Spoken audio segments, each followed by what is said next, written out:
Hello, I'm Jim Cuno, president of the J. Paul Getty Trust. Welcome to Art and Ideas, a podcast in which I speak to artists, conservators, authors, and scholars about their work. I've thought about how difficult it was to figure out closing a museum down, but it's much more difficult to figure out reopening. In this episode, I speak with museum directors Max Hollein of the Metropolitan Museum of Art in New York, Kaywin Feldman of the National Gallery of Art in Washington, D.C., and James Rondeau of the Art Institute of Chicago about the COVID-19 pandemic and its effect on their museums.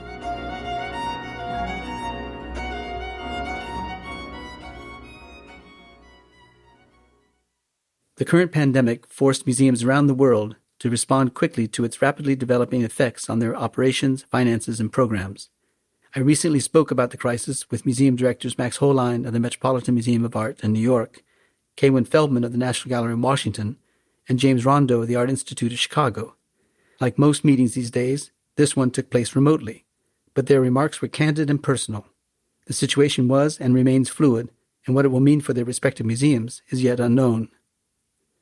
This is one of two conversations I had recently with museum directors from around the country about the COVID-19 pandemic and its impact on their museums. After listening to this episode, I encourage you to listen to part 2, in which I speak with museum directors Matthew Teitelbaum of the Museum of Fine Arts Boston, Annie Feldman of the Hammer Museum in Los Angeles, and Tim Potts of the J. Paul Getty Museum. Max, Kaywin, James, we're talking under trying circumstances provoked by the COVID-19 pandemic. Thank you for speaking with me this morning in the Getty's podcast. Kaywin, let's start with you. How did you first learn of COVID-19? Certainly, I first heard about it from reading the news and heard about it as something going on in China. And it seemed like something very far away. And I just vividly recall participating in a panel discussion at the Economic Club of Washington, D.C. on February the 24th. And the moderator asked us all what we expected the effect of COVID to be on our institutions. And I remember sort of looking at him blankly and saying, well, I suspect we'll see fewer tourists, but beyond that, not very much. And I think back on that day and how I always say that each day I feel like I was so naive the day before as this has all developed. And James, what about you?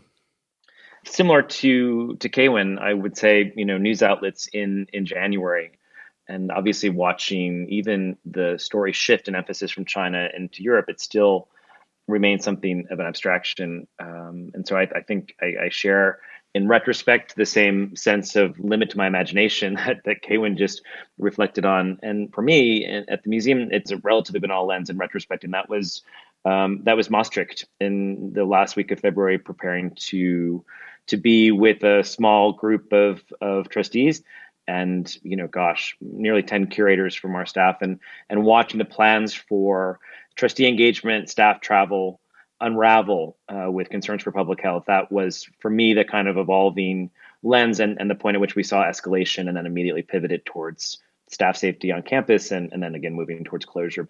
But I didn't snap to attention really until we had to look at trustee and staff travel that last week of February. And then by Maastricht, you mean the art fair. So you're all going to be together in the Netherlands. Precisely. There was, everything from art fair protocols to broad European travel to, large group social experiences. So all of those came into very stark focus through the lens of travel and trustee engagement that last week of February. And Max, what about you? You're obviously in New York City, which is early on an epicenter of the COVID virus. How was it for you? Yes, New York is an epicenter. Obviously, we were dealing with this already way before. I think for me, professionally, it became really an issue mid-February. And actually, during Fashion Week in Paris, I was there to announce our next major Costume Institute exhibition. And there were some people coming from Milan, from the Fashion Week there. And it was very noticeable that these kind of events cannot happen anymore. So actually, we took the decision right there that we are not going to go to Maastricht at all and canceled all curatorial trips or whatsoever there. And it really kind of kicked in for us, I would say, in the third week of February to basically kind of completely change our travel schedule or no travel, and also our preparations to deal with this crisis. Did you have trustees or staff who felt you were overreacting by closing down travel? There were certainly some people who felt we were overreacting, but there was a big relief actually from staff and others that someone is taking a decision and that they basically can go with that decision during a time of very confusing information, imperfect information, and just basically people don't really know how to best address it. And also I wanted to make sure that people don't feel pressured, on the other hand, to travel when they are uncomfortable. So we took the decision, okay, no more travel at all, and brought everybody who was traveling at that time actually back to New York. It sounds like for the three of you that it was a public health issue at the very beginning. Who gave you the information that made you act appropriately? Kaywin, what about you in Washington? Probably all of us just been sort of learning along the way. Well, I mentioned that it was Monday, the 24th of February, that I said, not much impact at all on that panel. And by that Friday, we had an emergency response team in place, and we had also canceled staff travel. So just within a 5-day period, we have a robust emergency team who represent different aspects, of course, of the gallery work. And I'm relying on all of them who are doing their reading and tapping every expert they can find. So, a lot of it at the beginning was all of us feeling our way along the way. And since then, I'm sure, like many fields across the country, it's been really reaffirming how different groups have come together, whether it's the art museum directors all getting on calls together, or here in Washington, I'm in touch each week with the head of the Kennedy Center and the head of the Smithsonian, but we are all learning along the way. James, did you feel like the information you were getting was clear, or was it changing rapidly, and was it contradictory even at times? It was changing rapidly, that is certain. From the moment we understood even the decisions we were making relative to staff and trustee travel, vis-a-vis European travel, we understood that a public health issue and an operations issue were converging almost immediately. And for a time, we were resolved to follow City of Chicago and State of Illinois public health guidelines in terms of remaining open. We were watching the New York Museum decisions very carefully, of course, and learning from them. I was very much involved in peer institutions of scale in Chicago. And for us, that means the Science Museum, the Natural History Museum, and the Aquarium. And we were seeing those three institutions move very quickly towards complete closure. And there were a few days where I thought two things. One is we won't do anything until the City of Chicago or State of Illinois public health officials direct us to close. And the second thing I thought, for a number of days, I tried to cling to this notion and try to convince my senior colleagues, many of whom wisely were not buying it, that there would be an advantage to being kind of the last one standing. I kept trying to channel our kind of civic responsibility and the responsibility of our mission to be, we've always been a 7-day-a-week museum. We're never closed.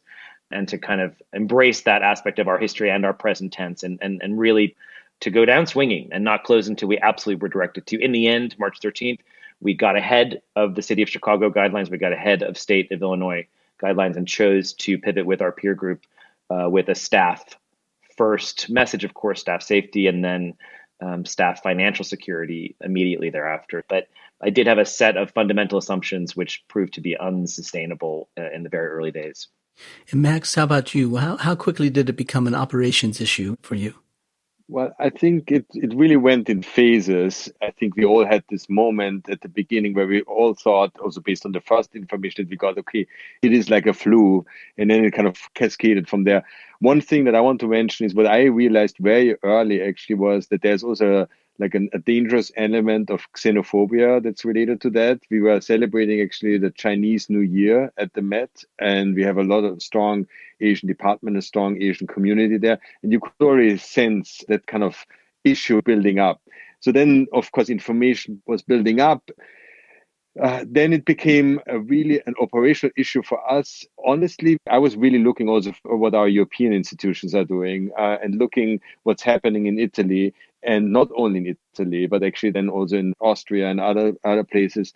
And we then, as you might know, we took the decision to close the Met by ourselves, basically. There was no mandate from New York City or New York State. There were no guidelines. We just felt it's no longer appropriate for us to be open, and it's not the right thing for the health of our staff and for our audiences. And we were aware that that would then have a cascading effect, especially for the other New York institutions.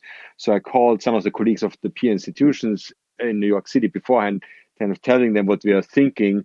I would say the majority was not there yet in regard to their decisions, which is obviously everybody has their own particular way of looking at it. But we really felt we need to make that decision and do it. I know as you're pondering all the things you have to think about in times of closing big institutions such as yours, that you had to take into account the staff members who were foreign nationals, visiting scholars, interns, as well as your own staff who were U.S. residents but who were abroad at the time. How did you manage to bring everybody back home and or get back to the places in which they wanted to be? James, what about you? So in terms of the logistics, it was relatively smooth for us. And as a corporation, we are a museum and a school. And while I have no oversight as president of the museum, my co-president of the School of the Art Institute, Alyssa Tenney, we report to the same board and shared those similar governance structures. So the complexity of the student and faculty population at the school was so much more vast than the complexity of our research and staff angles that we really saw our governance and our support structures pivot to the school, again, managing primarily the student population, which has significant percentages of foreign students. And Kaywin, what about you in Washington? You have the Center for the Advanced Study in the Visual Arts at the National Gallery. Yes. And I'm laughing because a lot of our scholars who were what we refer to as CASVA, the Advanced Study, with us had also experienced our last shutdown, which was the government shutdown just about a year ago. And you can imagine how difficult it is for them to be in a city, not their home, and then unable to get into the library that they need. So they've been very resilient through all of this. I'd say that actually, in many ways, getting the staff back and sort of centered was relatively easy once we had clearly established that our number one goal was the health and safety and well-being of our staff. With that as our sort of North Star, it's really helped in decision-making and managing to get people back and then taking care of our people who are all working remotely. I noted to somebody the other day that I feel like the bulk of my job now is just communicating. I spend all day communicating. But I think that's what the job is right now, is we have 1,200 people all working remotely from different areas with different responsibilities and needs, but they just need to hear back from the institution and trying to keep them close to our mission. And Max, how quickly did it become a financial issue for you, and how did you manage that transition from a logistical, operational issue to a financial issue?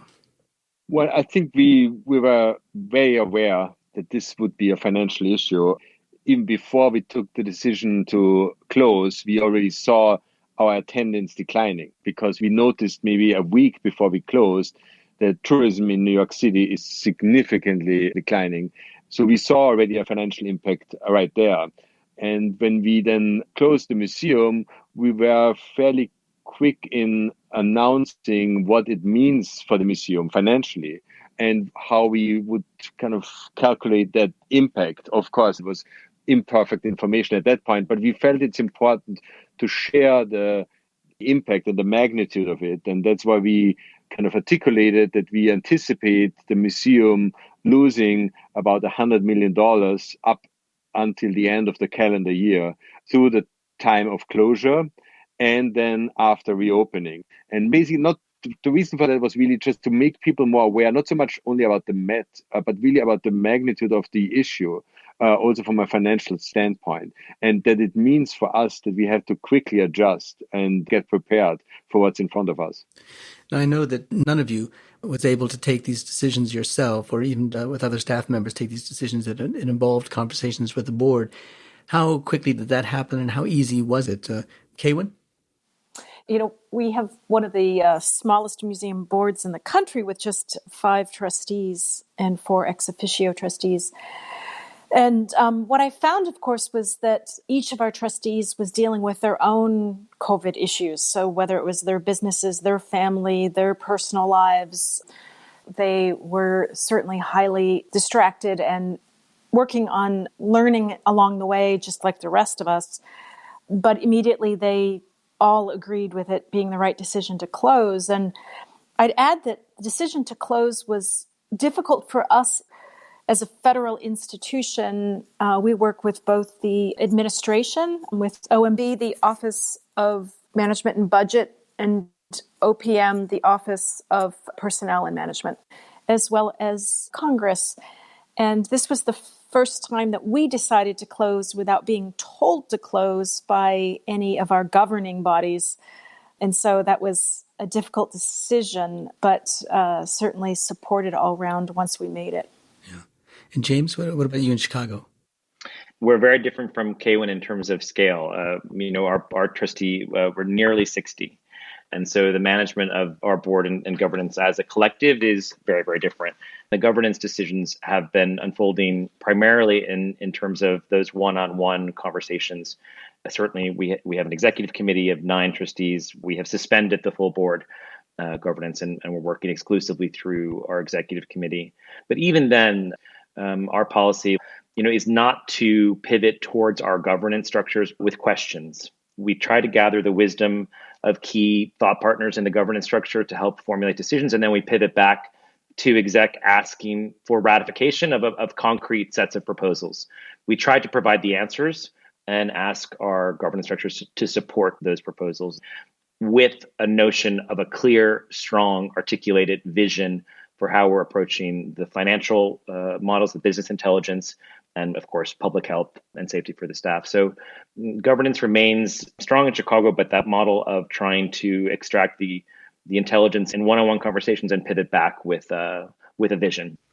And Max, how about you? Yes, well, the Met has a large board. It's over 100 people, actually.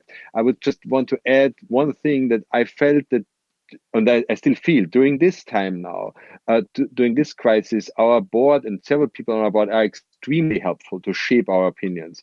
Because it's interesting enough here, you have an issue that the museum has to deal with that is very similar to the issues that a lot of our board members have to deal with if they're running big companies or if their business is kind of in a relationship to, I don't know, hotel business or other things. So here we can actually really rely on a lot of insight and information actually from our board, quite different to some other areas that the museum usually deals with and where we ask our board for approval or even for opinion, but where I would say certain board members might not be so deeply versed in the same way that we are. But here we are experiencing now something where I would say several of our board members are having to do almost like very similar decision and have very similar decision paths for their own areas and for their own companies as we do now for the museum. So I find right now we're learning a lot from our board members as well.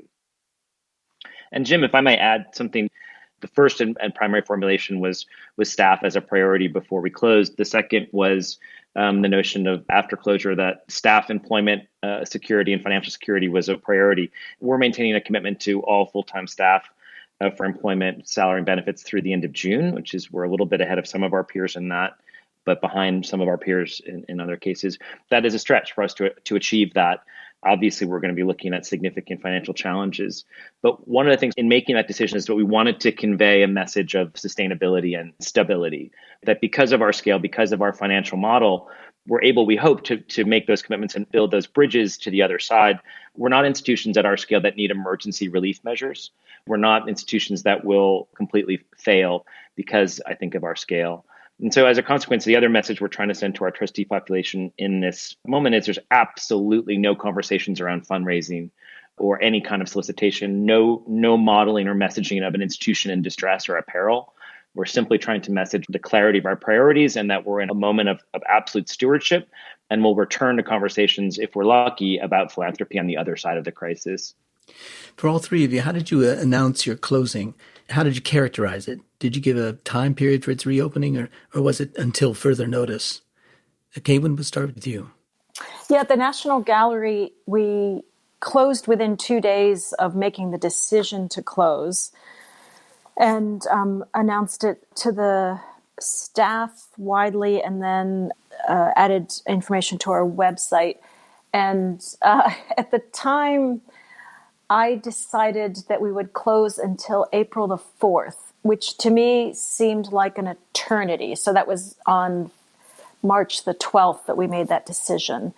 And I still remember finding out at that specific moment that the Boston MFA had announced that they were closing for a month. And I still remember turning to somebody and saying, a month? My goodness, I can't imagine being closed for a month. And so, of course, it was about 2 weeks later that we took the banner down saying that we were closed until April the 4th and have now modified it to say until further notice. Yeah. Max? The issue that we had was that we didn't want to articulate actually at the beginning what we anticipate, how long this is going to last, because as said, again, we were pretty much the first really larger scale institution in New York City to make that decision, and like Broadway and everything else closed only after that. So we didn't want to send a disastrous message about everything in New York. So in that sense, we were a little bit careful about messaging how long we think this is going to last. James? I can't even remember now. It seems so long ago. I believe we did announce a 3-week closure, and then soon began to understand that it was going to be much longer, and pivoted to further notice. And we really were mindful to get out of the business of a kind of notion of a rolling reopening date in our messaging. So there was that one, and then like I think almost everyone in our peer group, we pivoted to further notice. And as you think about reopening at some point, are you thinking about announcing it and then acting on it, or are you going to maybe make a decision, then make another decision, make yet another decision? We had a Zoom call earlier today with our peers through the structure of the Association of Art Museum Directors. And that's a weekly standing Zoom call of art museum directors, and they're broken up into subgroups by scale of institution. We're all engaged in coordinating within our locales within, in the case of 3 of us in large cities.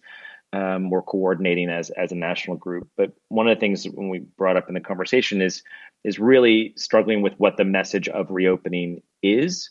I think we have a slightly different conversation in Chicago. The model that we're trying to test is that staff returns when the public returns.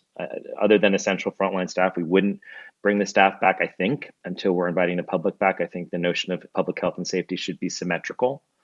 I think our most important job when we reopen is to try to rebuild public trust in shared social spaces, and to understand that the art museum experience is productive and safe and secure and rewarding.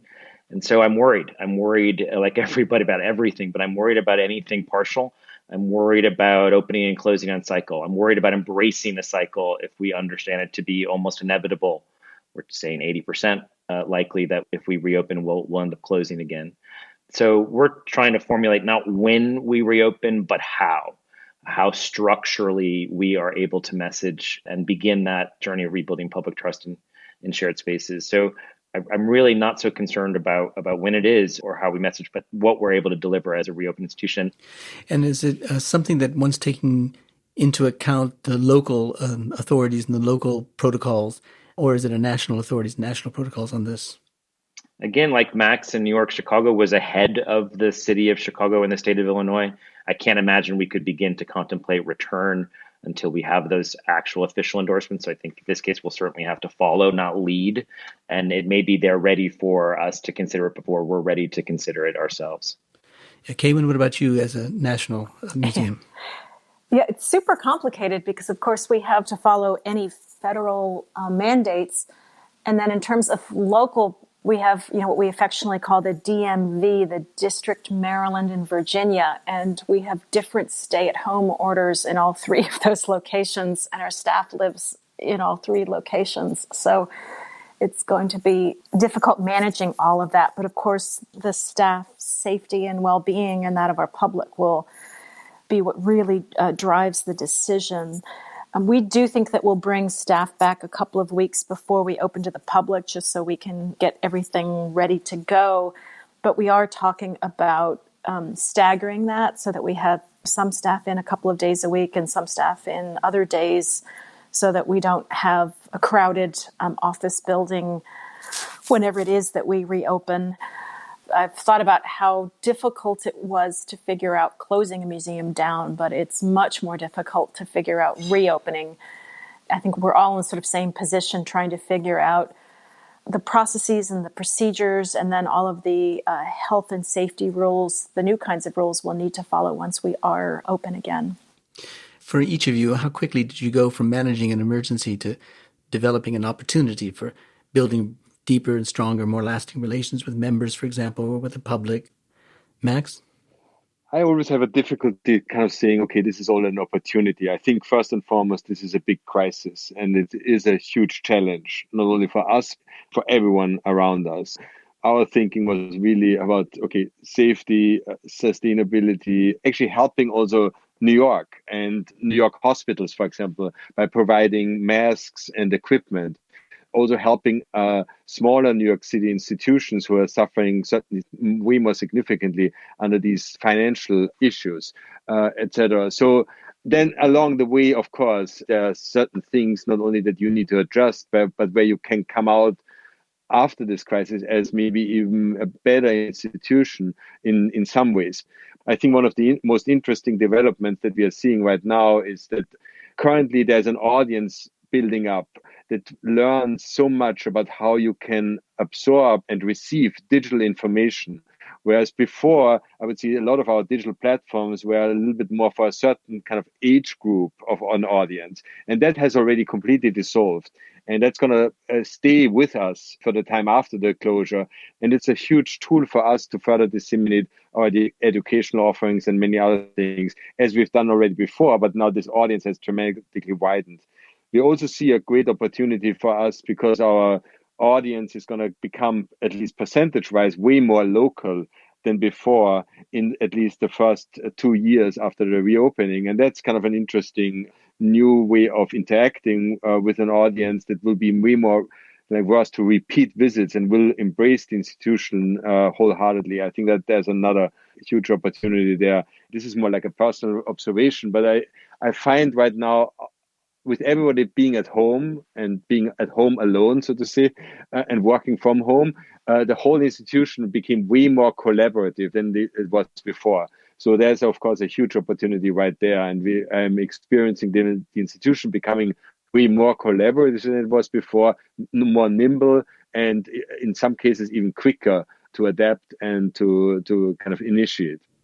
James, have you seen some similar such changes at the Art Institute of Chicago? Yeah, I mean, I think I certainly share Max's notion that the idea that there's an inflection point between managing crisis and creating opportunity is a notion that we all need to be scrutinizing. If anything, there may be a continuum, but I think I'm with Max in continuing to privilege the crisis management rather than the opportunity creation. We're all talking about remote learning. We're all talking about digital access. Access to our blogs on our website is up 326%. I mean, fantastic. But these are opportunities I'd rather not have. So I'm not sure that we would define it as cleanly as that slide from crisis to opportunity. But I also want to agree with Max. What I'm seeing is the radical potential for how we work and how we office. And obviously, we're all learning about remote. That seems pretty straightforward, and we will continue to work remotely. But there's a notion of collaboration, of speed, of efficacy, of solidarity that we're seeing. And I can't imagine returning to 100% conventional models of how we staff, what our hours are, how we relate to working families and their needs at home, individuals who are working with elder care. So how we office, how we respect our staff, how we understand flexibilities and creative solutions to officing. These could be lasting legacies that we benefit from, but I'm still seeing the glass pretty powerfully half empty rather than half full. Kaywin, what about you? I would certainly agree with everything that Max and James have said and see both the same challenges and maybe ultimate good things that could come out of the challenges that people have faced. The thing that I would add to the list as well for us has been improved communications out of necessity. And we actually closed 2 days after I celebrated my first year anniversary at the National Gallery of Art. And something that in all of my initial conversations with staff after first arriving that kept coming out was that we needed to do a better job of communicating, particularly internally, but also externally. And we've, out of necessity, learned how to do that better. Our team has really come together. There's greater teamwork and transparency and care for one another. I worry the most about the folks who are at home who can't telework. Their jobs don't enable them to do that. And I want them to know that they are just as appreciated and valued, and want them to remain just as connected to the institution as those who are having daily meetings together. And so you can't rely on those casual moments at the water cooler or, sticking my head in offices along the way. And so we've got to be more deliberate about communication. And I think that's been a positive change for the National Gallery. There's one thing that I've been thinking about and trying to formulate. I'm struggling with how we figure out, as we prepare for return, when we can prepare for return, how we do not position ourselves as art museums in a place that's in opposition to this idea of a world in turmoil. That we don't return to the notion of our institutions as places of quietude or retreat or solace, although we can be those things, of course. How do we try to make clear that we want to return to what we've always been, and that is we're all contested sites? How do we participate? How do we return as a full civic partner to rebuilding notions of shared social space, not just for art museums, but for our cities and for our world? I agree with this being not only an issue or something that we need to think about. The one thing that I'm thinking, honestly, in the first couple of months after our reopening, it still is going to feel very different as a museum visit than what we usually and what we in the future want our museum visit to feel like. With everybody wearing masks, with no tours being able to be done, with no lectures that we can do, all sorts of things. I think we still have a phase in front of us where, let's see, the way how we're going to reopen is not going to be the way how we want in the longer term future the museum to be really experienced. I mean, it will be a proper experience, but there will be still a lot of things missing that we all feel is part of a museum experience and a museum environment, the way how we want to present ourselves also as a museum. That's what I'm not worried about, but that's what I feel. And that's what we have to kind of sometimes even message moving forward. Yeah. Certainly part of the challenge.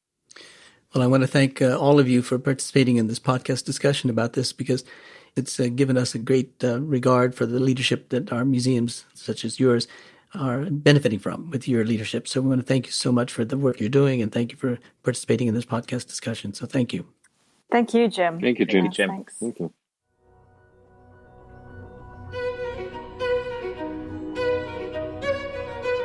This episode was produced by Zoe Goldman, with audio production by Gideon Brower and mixing by Mike Dodge-Weisskopf.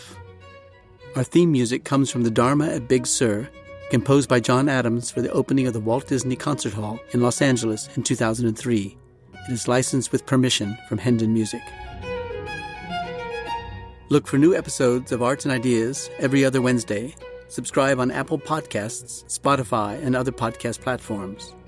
For photos, transcripts, and more resources, visit getty.edu/podcasts, or if you have a question or an idea for an upcoming episode, write to us at podcasts@getty.edu. Thanks for listening.